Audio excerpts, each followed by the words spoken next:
Hello, everyone, and welcome to Translation Notes. I'm Abram Kielsmeyer-Jones, and we'll spend the next hour or so looking at Mark 14:53 through 65. This is the second part of 3 sessions on this 13-verse passage. We are getting toward the end of Mark 14, which is the book's longest chapter. We'll move into Mark 15 thereafter, and not too long from now, we'll be at the end of the book.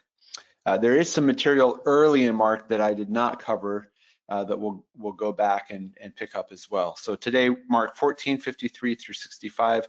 I want to start by reviewing last week's passage. We covered a pretty good amount of territory. We'll just do 4 verses today, and that will set us up to do the last 3 verses of the passage next time. If you haven't been, or even if you have, just like to note that this particular webinar series is less feature focused than some of our other webinars might be. This is more of an applied, how do you use accordance to do this task? And the particular task that we're after is translating, in this case, the Greek of Mark into English. So we will focus especially on lexical questions that come up. So what does this word mean? How else is it used in Mark? How does that shed light on the current context? So we look at lexical questions and also grammatical questions. Why are these words in combination like this? Or what does it mean that this word is placed here when we might have expected something else? And then we'll talk about translating, both at a one-to-one level, but then in terms of what does this really read like in the end? How does this text read that we've translated? So we'll be in accordance the whole hour. This handout is available to you in your GoToWebinar control panel. If you are here live, you can click open the handout section and find that there. There's also a questions box that you can use to communicate with me. Let me know at any point if you've got questions or comments, and I will check that from time to time and stay up with that. There is also a shared Google folder, tinyurl.com/Mark Translation Notes. It's just a shortcut to take you there. That's got this handout and all the others from this series. So you can access the handout, including today's, there as well.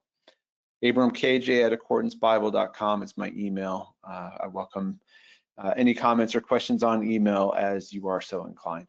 All right, let's jump into the beginning of the passage. This is where we were last week, so we won't go over any of the Greek, but we will catch up to verse 59, which is where we're going to start today. Then they led Jesus off to the high priest, and all the chief priests and elders and law experts came together.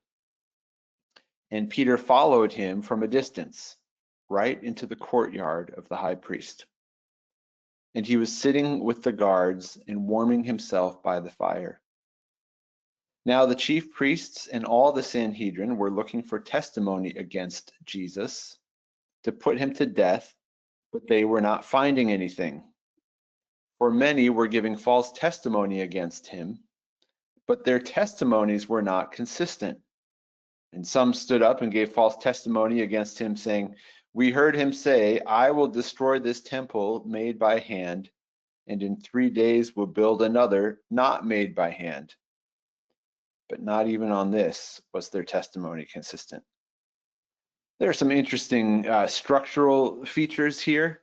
The first of which we talked about last time is that we get Peter as almost an aside here in the narrative. Peter, of course, will come up and we'll see in more detail what's going on here, but it's maybe at least initially a little unclear. Where's Mark going to go with this? Because we have Jesus being led off, and we have all of the leaders there, and he's just been arrested, and we had this intense and this physical altercation, this emotionally intense encounter before this passage. So we follow that in verse 53, and then we saw last week, well, here's Peter following him. So he's kind of in the scene, kind of not. So Mark just notes he's around. He hasn't completely gone, but he's from a distance. And so Mark mentions him and kind of leaves him there off in the distance in terms of the narrative. He will zone in zoom in on him soon enough.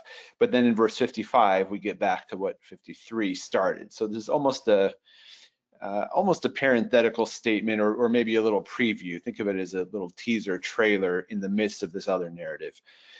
But then in verse 55, structurally, we get back to the same narrative, the same one scene. And I wanted to note too, verses 56 and 59 from last week, and I've indented them so we can see this. There's a real parallelism here, that in verse 56, many were giving false testimony, but their testimonies were not consistent. And then there's a specific example of the false and inconsistent testimony. And then Mark echoes again that their testimony was not consistent. So he gives you this broad statement, and he then provides some specific evidence for it, and then talks about how that piece of evidence reinforces the claim that he's made here. So it's some good argumentation, if you want to think of it that way. Mark is providing some evidence for his claim. Structurally, we can think of this as what some would call a Markan sandwich. Could not tell you where that phrase comes from. I just know that it occurs. It popped up somewhere in studies of Mark. But you've got here, and you can see in Greek and in English, we want to preserve this consistency here of language. You can see the similarity in language and how Mark is taking this specific false testimony and sandwiching it in between this, basically the same statement. So he's really emphasizing, even though he's only giving one example, this Markan sandwich serves to emphasize the fact that there is inconsistent testimony about Jesus. So he's emphasizing the inconsistency of it. And then in verse 56, he's also said it's false. So it's inconsistent and false. So we are carried into the rest of the passage now with that. And I've just noted here under verse 59, we looked at this very briefly last week, but here's the Markan sandwich. We have kai esai hai marturiai uk esan, but the same or consistent, the testimonies were not. And then in verse 59, kai ude hutos ise ein he marturia auton, but not in this, not even on this, the same was their testimony. So very similar statement. It's a Markan sandwich. I think it is giving us some emphasis. Mark's making a pretty clear case. And we know this too. I mean, if you think about the view that we have at this point in Mark's gospel as either listeners or readers, it is not surprising that they have to drum up this false testimony. And also, we looked a little bit last time, what is the basis for this claim? And Mark doesn't really give us one. Jesus has talked about rising again, but this in fact is a false attribution of a quotation. Maybe it's rooted in some words Jesus said, but very much twisting them. So if we come to this passage with the full background of Mark, we know this, and so Mark is really just driving home this point that their testimony is not consistent. So that brings us to some new material today, verse 60, and there has been a presentation of conflicting evidence. There has been testimony, and now the high priest is going to ask for / demand a response. Let's go to verse 60 of Mark 14. Kai anastas ha-archiereus es mesan eperotesin tanyesun legon uk apokrine udin ti hutoisu katamarturusin. If we go left to right, here's what we get. And standing, or standing up, or getting up, we have a participle here. So we initially translate that with ing for verbal participles.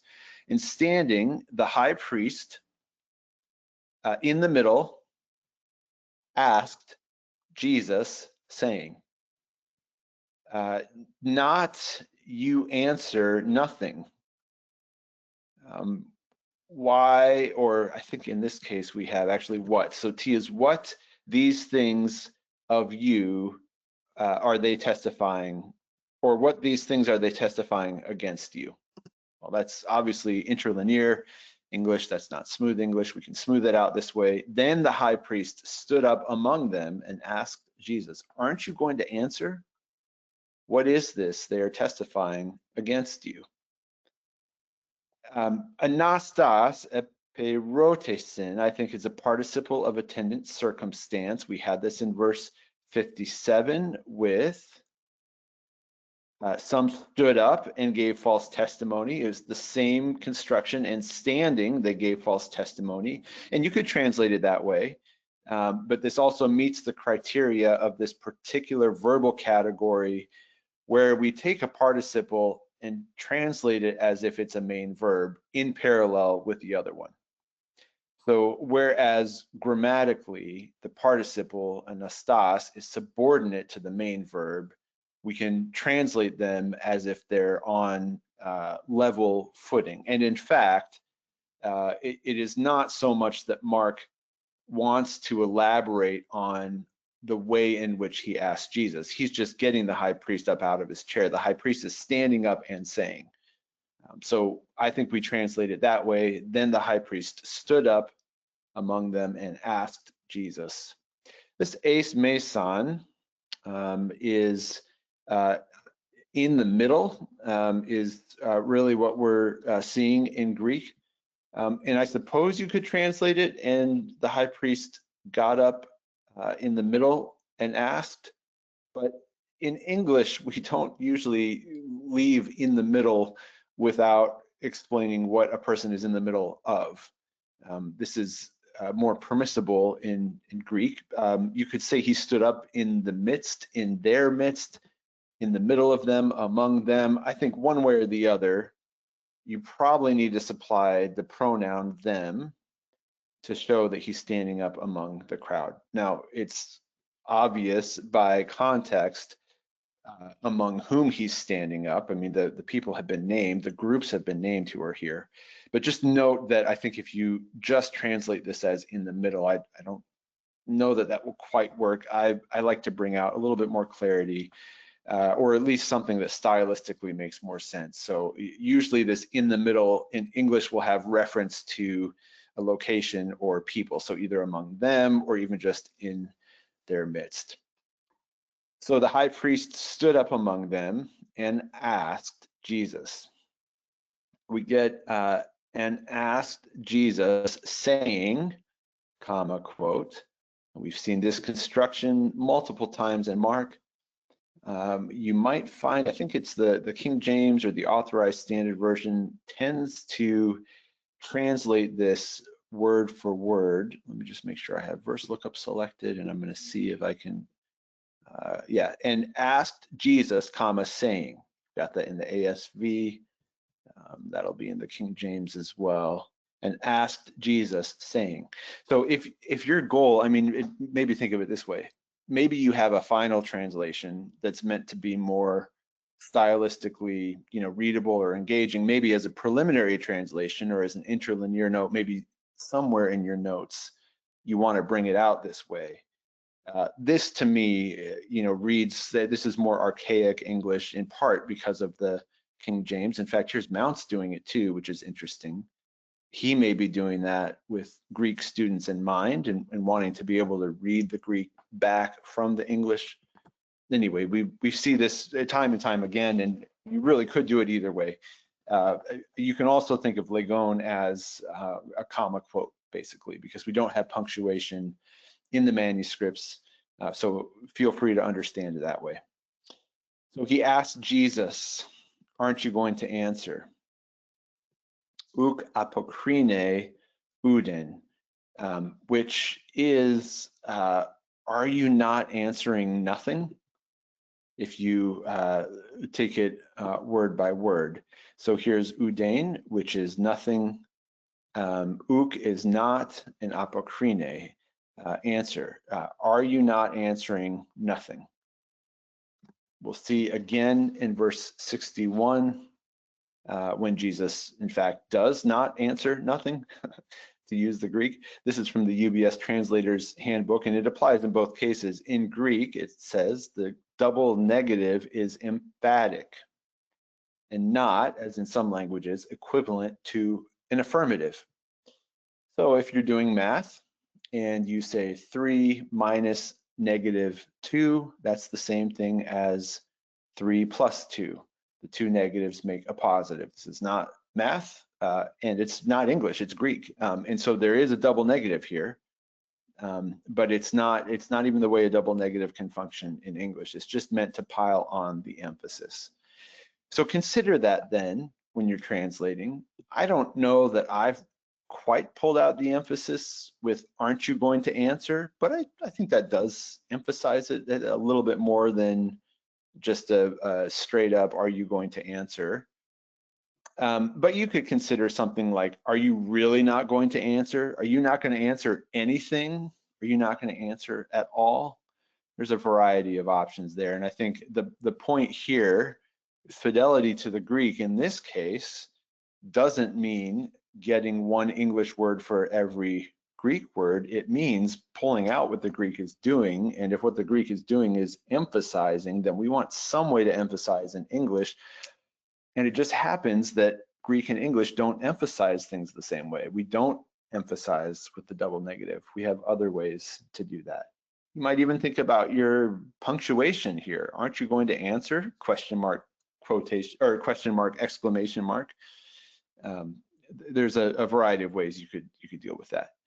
So the high priest, there seems to be some level of incredulity here, that Jesus, maybe that Jesus hasn't answered already, or maybe now is the time that Jesus is going to answer and he's trying to set him up to answer.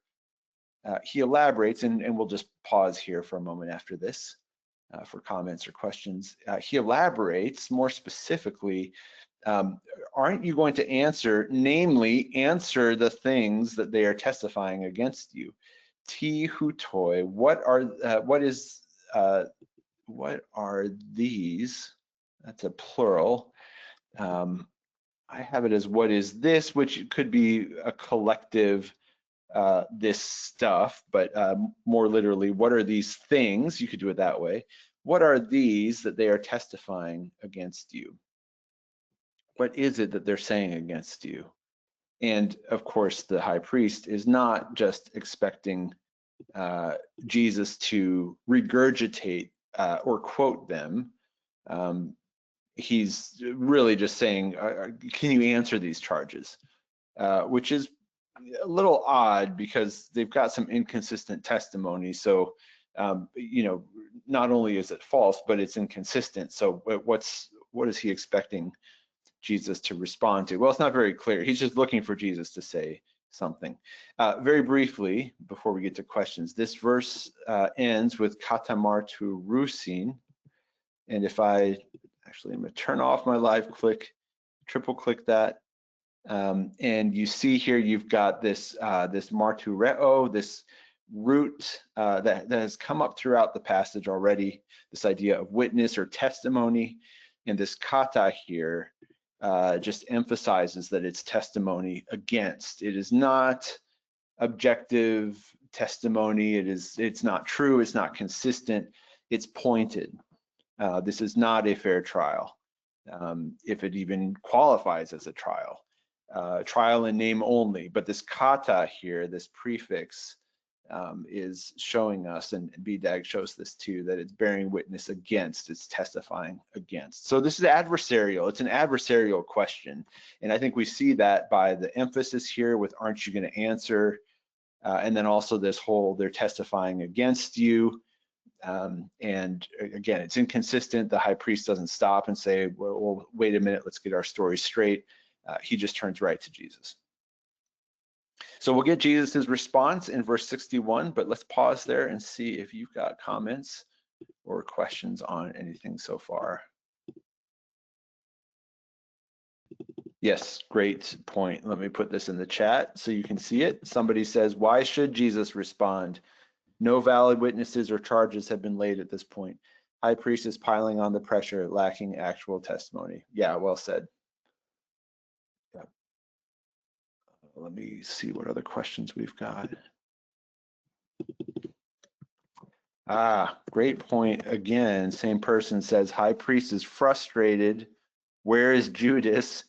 Hasn't he been paid to betray Jesus? Doesn't this include testimony at the trial? You know, that I'd actually never thought about that. But where is Judas?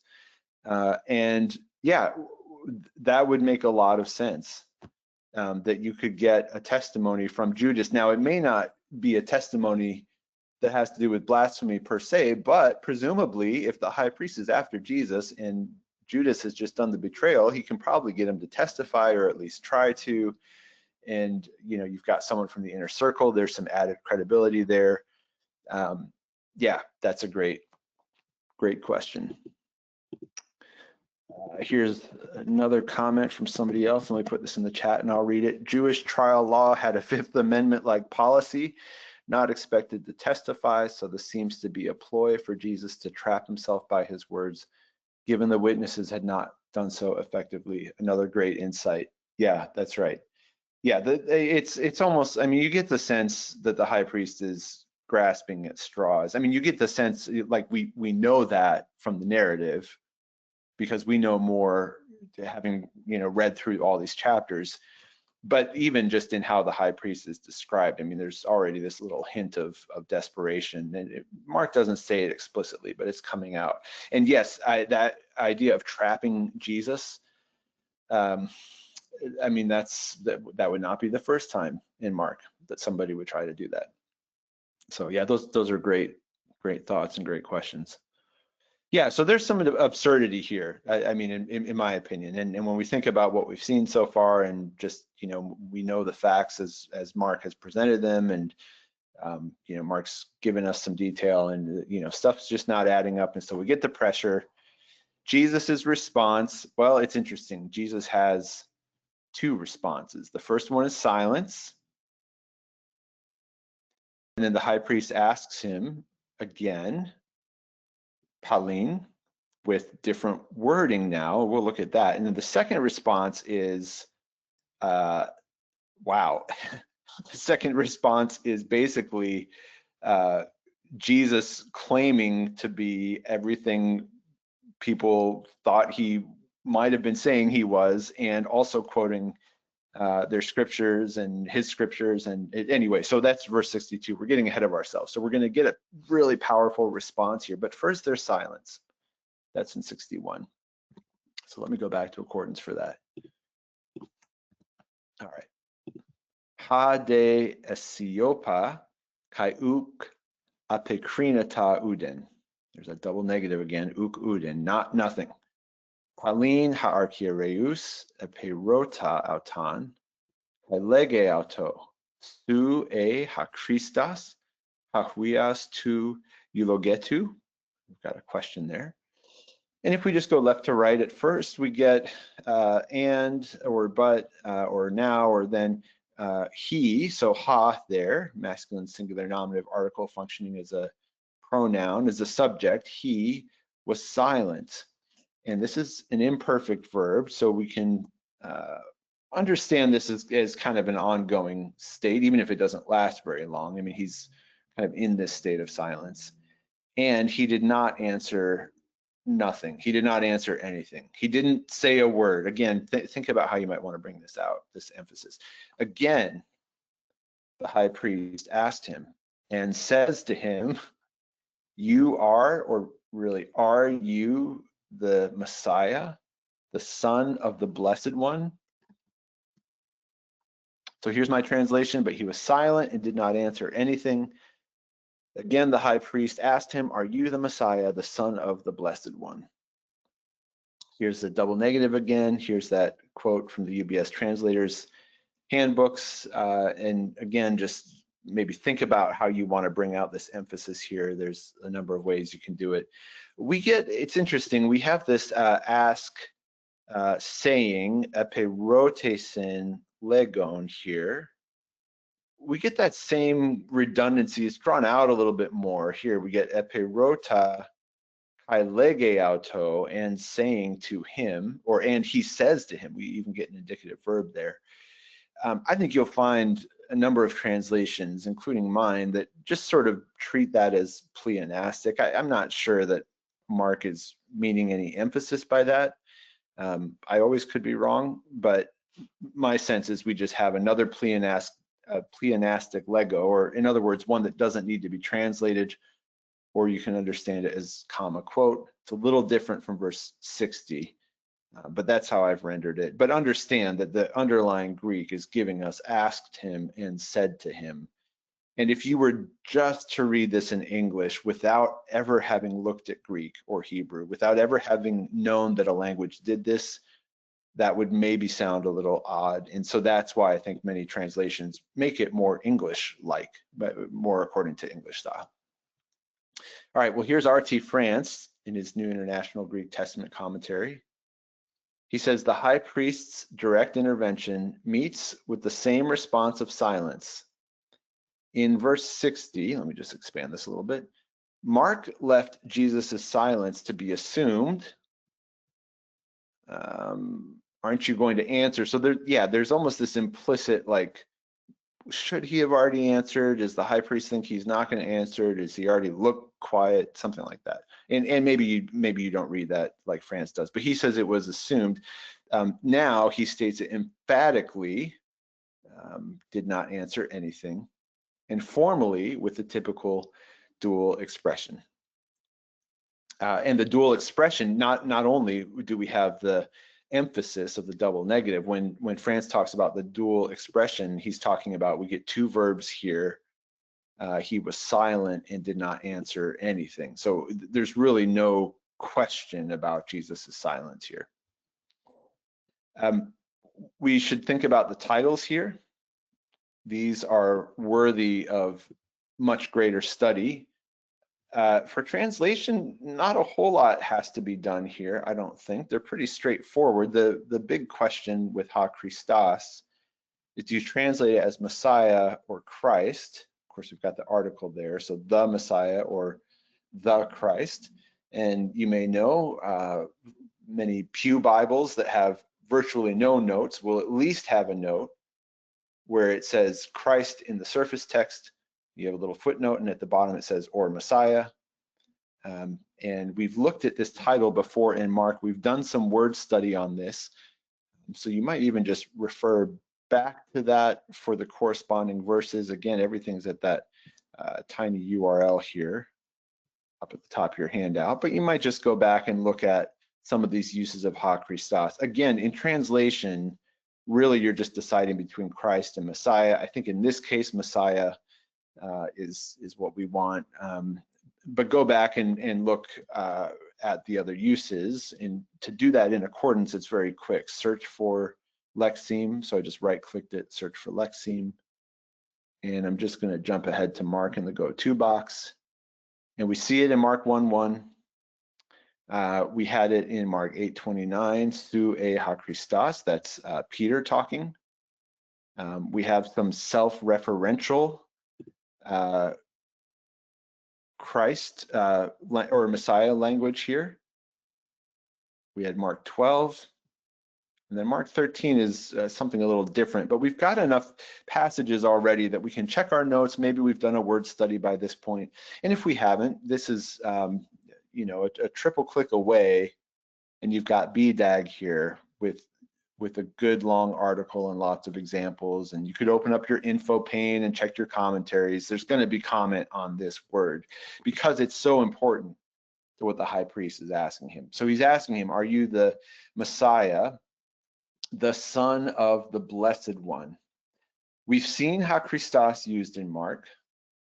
We have not seen eulogetos though, or in this case, it's in the genitive to eulogetu. That is not in Mark.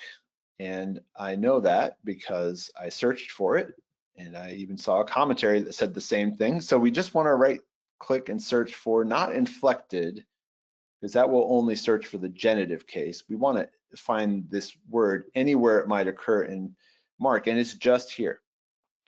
And in fact, it's only one other place in the Gospels, and it's not a title so much as it is a predication blessed be the Lord God of Israel. So the title here is Hatheos to Israel, or Kyrios Hatheos to Israel, the Lord God of Israel, be blessed or is blessed.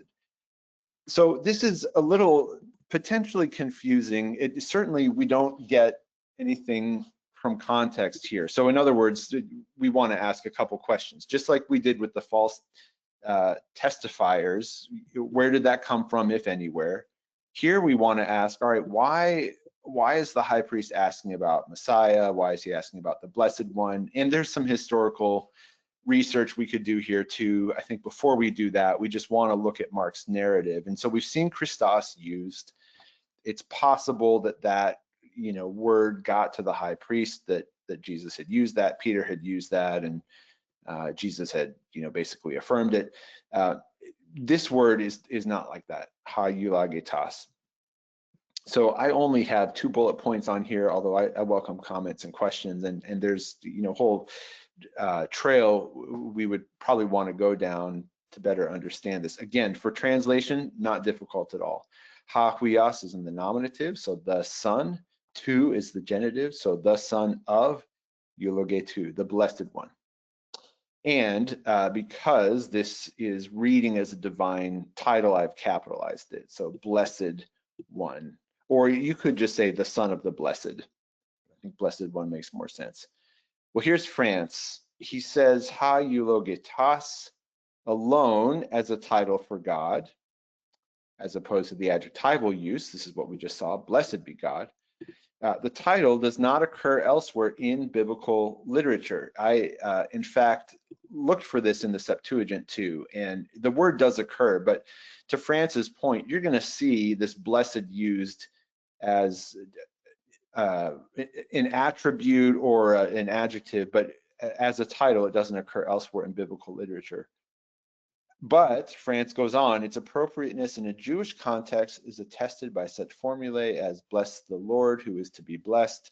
And he gives some examples. In 1 Enoch 77:1, God is described as the eternally blessed.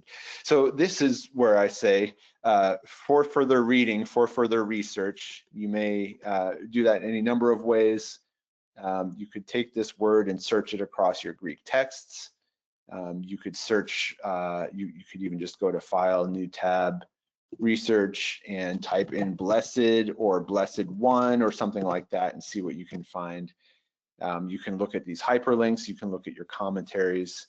I probably would start with a word search of this in the Greek New Testament, which we just did. I would probably change this to the Septuagint, search it there. And then I think I would just go to an info pane and click open commentaries and go from there. That's all to say, we're left maybe a little stymied at this title because Jesus never really used this title that we know of. I mean, Mark certainly didn't record it. So again, there's any number of ways we could read this. France suggests, and I think this is interesting, and he's not the only one, that this blessed one title is to avoid naming God explicitly as such so as to not risk blasphemy. And that indeed is one of the potential charges against Jesus here, is blasphemy. And so Strauss says more specifically, this blessed one is a reverential circumlocution to avoid speaking the divine name. So if that's true, which I don't see why it wouldn't be, I think that makes a lot of sense in the context, then really it's less important the particular name, I think. And again, I could be wrong about this, but I think it's less important the particular name that the high priest is using and more the relation between Jesus and God, which is one of identity, of I and the Father are one, if we can import John, or the Son of Man, as we'll see in the next verse. So again, I think this probably deserves further research and explanation. Not much more for your translation. It's a pretty easy translation, but in terms of what's going on here, there's a lot more, and I do regret not giving this more time. So if you've got insights on this or comments or questions, I'd love to take them. The other way to understand what's going on here is to read ahead. So how is Jesus going to respond to this question? We've got the next verse just a scroll away or a down arrow press away. If Jesus were to elaborate using this title, then we might pay more attention to this title. But I think even though we bring in the title as Blessed One, I think what's really important is the gist of this. And in fact, Jesus's answer, while he doesn't respond to any of those titles, he doesn't use Christos in his answer or eulogetos, but he does give a pretty divine, there's a pretty strong divine self-identification there. So in the sense that he's answering this question with yes, I think the question becomes less about the title per se and more about the identity of Jesus. I think that's what's at stake in terms of what Mark is doing. Now, in terms of translation, we still want to translate the words for what they are. And then maybe that's just kind of something we make a note to ourselves about or have conversation with others as we try to unpack this passage. Yeah, here's a great comment, and we'll pause here, so I'll catch up with comments and questions, and I welcome others. Someone says, isn't it sobering that the high priest knows exactly who Jesus is, as indicated by the wording of his direct question? Yeah, and I think when this is an interesting potential echo too. Can't be sure, I can't be sure, but if we look at Christos, let me just close the info pane. Let me get back here, right click, search for lexeme. I can also just add a range up here, by the way. Mark, this is Peter, su e ha Christos. And here we get su e ha Christos. Now, those are 4 exact words that are quoted. Is that on purpose? I don't know. I mean, was the high priest privy to this conversation? Maybe, maybe not. This isn't what the commenter was asking, but as you asked that, I did think of this. The wording is identical, whether that's intentional or not. I'll add it to my list of questions that if I ever get a chance to ask Mark, that will be one of them. Maybe not super high up on the list, but it will be on the list nonetheless. So that is interesting. Now, the other possibility is the high priest is not doing that consciously, but Mark knows that the readers will make that connection, or maybe not. It's hard to say because these are such common words, su and a, but it is interesting anyway to note that. And this is one of the reasons why, I mean, I know we're all pretty sold on accordance to be here, but this is one of the things I appreciate about accordance. This would have been a lot harder for me to find in print, whereas running just the search for Christos, I'm taking right there. So yeah, but to the point of your question, yeah, the high priest seems to have a pretty good sense of what's going on. Another comment in English, blessed versus blessed, inherent versus transient quality. Yeah, that's a great point. So yeah, son of the blessed one. And that's right, you might, there's a number of ways to do that. And I think that's kind of changed over time. I'd be curious how the King James does this, if it's got like an apostrophe or a hyphen or something. I think the most important thing, yeah, you're just going to get B-L-E-S-S-E-D as it is. It's interesting here, the Common English Bible does not capitalize this. I personally would capitalize it because I think it's a divine reference. I wonder why they didn't. They're one of the rare ones that didn't. It may be, well, I don't know. I can't say. It's hard to say why they wouldn't capitalize that, unless to the point of the comment, unless it's just meant to be more of an adjective, like the Messiah, the son of the one who is blessed, lowercase b. Maybe that's how the Common English Bible reads it, but most Bibles are capitalizing that because they read it as a divine title, and that's what I've done there. Although again, and I'll stop with this, but evidence against capitalizing it, even though I think we should, would be the fact that it doesn't occur as a title in the Bible, as France points out, and as we've seen in our searching. So it's not as if this is a stock title in terms of biblical verses that we actually have. That doesn't mean it wasn't a stock title for them. It's just we don't have it anywhere. We have Messiah, capitalize that. We don't have this one. Maybe that's why they didn't capitalize it.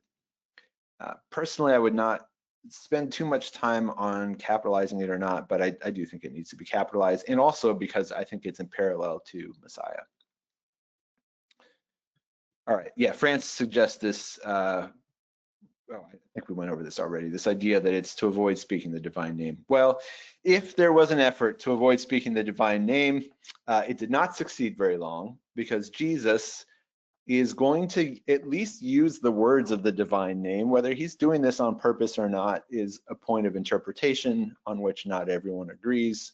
To some, it's abundantly clear that he is. To others, these are just the words you would use to say, yeah, that's me. But let's look at the Greek of Mark 14:62, and I'll be curious your thoughts. So Jesus moves from silence, and then another invitation / demand to speak. It is not really clear here, but again, this is kind of an antagonistic air to the whole thing. So the high priest wants him to speak. Ha de Jesus epen, ego emi, kai opsiste ton huion tu anthropu, ekdexion kathemenon tes dunameos, kai erkamenon meta ton nephelon tu uranu. And Jesus said, I am, and you will see the Son of Man. I think we capitalized that. That's a title, and we've seen that one before. So Jesus here refers to a title that does occur. You will see the Son of Man at the right hand sitting. So sitting at the right hand of the power, and coming with the clouds from heaven. France calls this the Christological climax of the gospel. This is a really significant verse. I think it packs even more of a punch, or brings more of an impact, because we've just had a silent Jesus who did not answer anything, not even a single word, if you really want to bring out the emphasis that is already there. So we go from nothing to just a profound expression of who Jesus is, what his coming means, how he connects with prophecies of the Old Testament, his title, Son of Man, which is already in the book, the idea of sitting at the right hand, this naming of God as power, this coming with the clouds of heaven, raising again the question of when's he talking about, allusions back to Mark 13 and this whole time horizon question. This verse is just really powerful, and it's a really strong response. So that might be enough alone to convince us that therefore ego eimi is the divine title. I mean, he's going all in with Son of Man and right hand, the power coming with the clouds of heaven.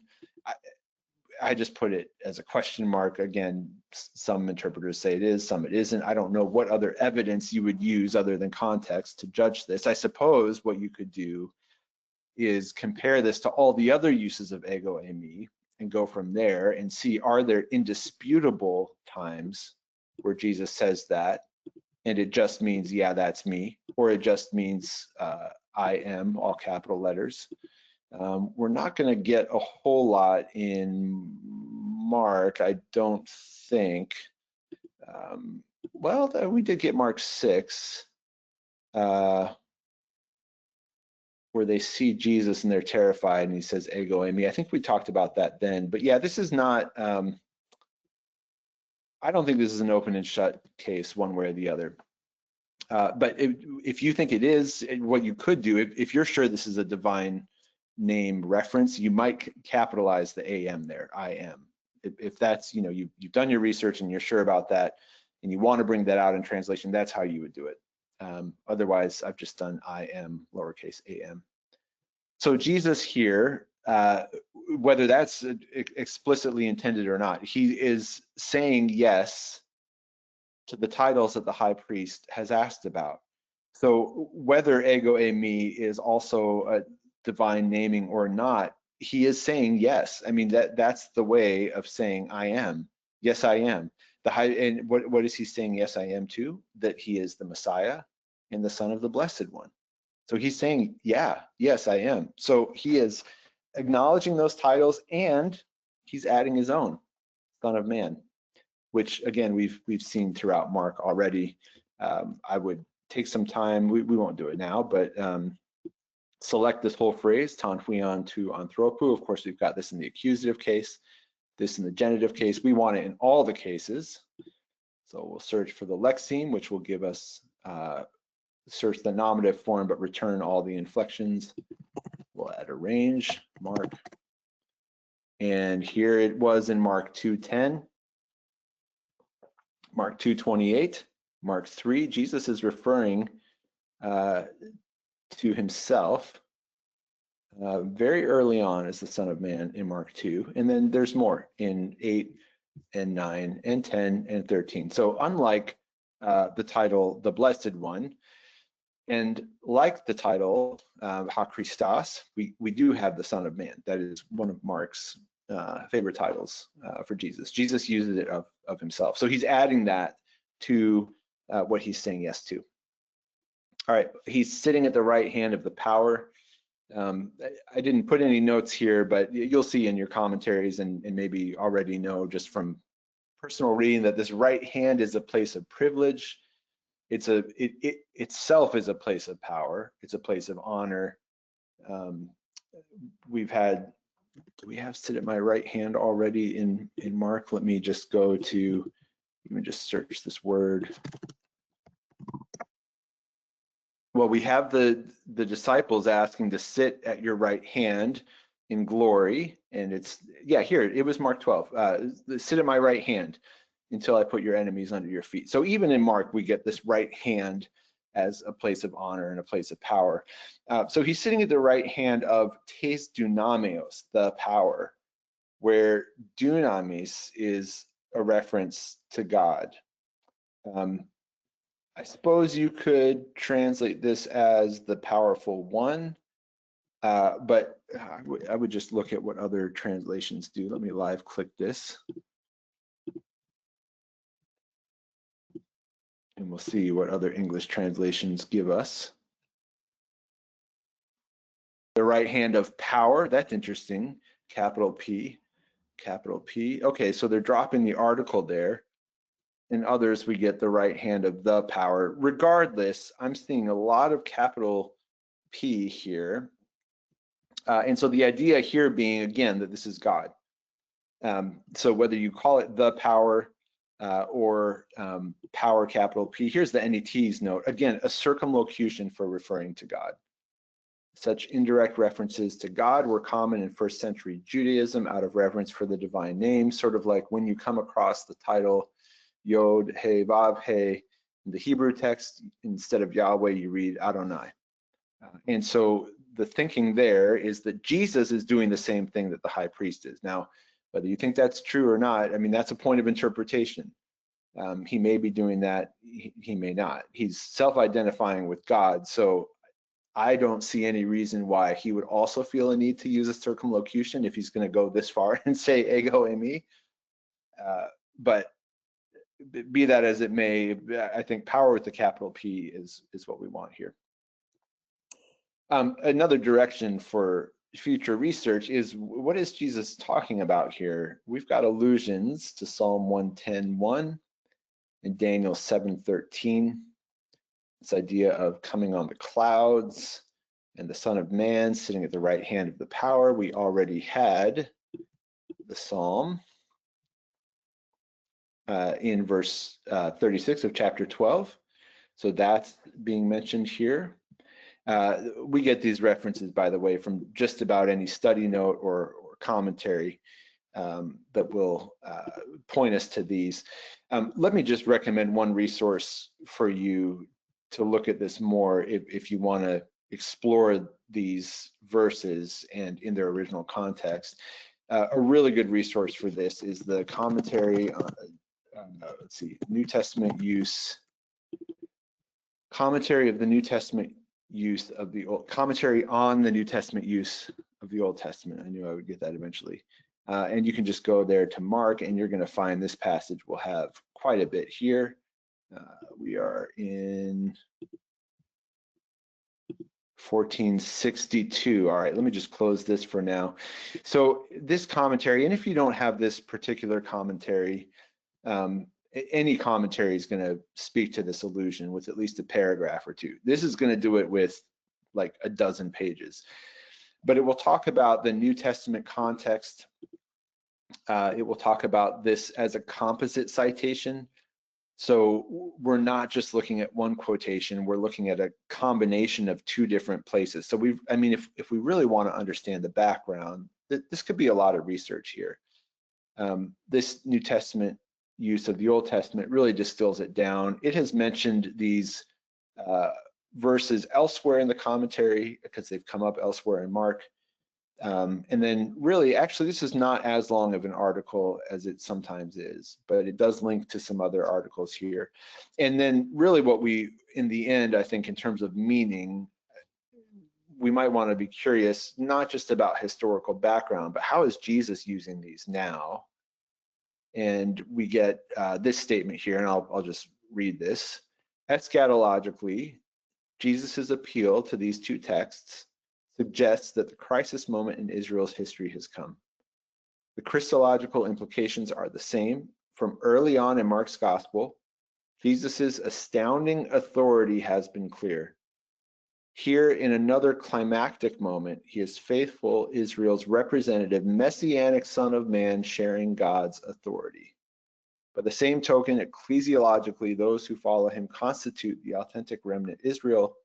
The temple authorities, in opposing him, have ironically put themselves in the same category as Daniel's fourth beast and little horn.